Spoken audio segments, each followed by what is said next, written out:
आता आपण पाहूयात मनोज जरांगे पाटील हे अंतरवाली सराटीतून मुंबईच्या दिशेने कसे जाणार आहेत, त्यांचा सगळ्या आंदोलनाचा आणि प्रवासाचा मार्ग। 27 ऑगस्ट रोजी अंतरवालीतून मनोज जरांगे हे मराठा आंदोलकांसह निघतील।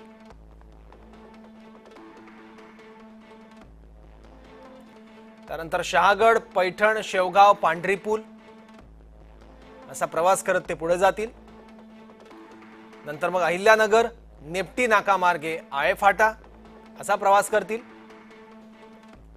नंतर मग शिवनेरी दर्शन म्हणजे शिवनेरीमध्ये जरांगे पाटलांचा मराठा आंदोलकांसह मुक्काम असणार आहे। त्यानंतर दुसऱ्या दिवशी त्यांचा प्रवास सुरू होईल।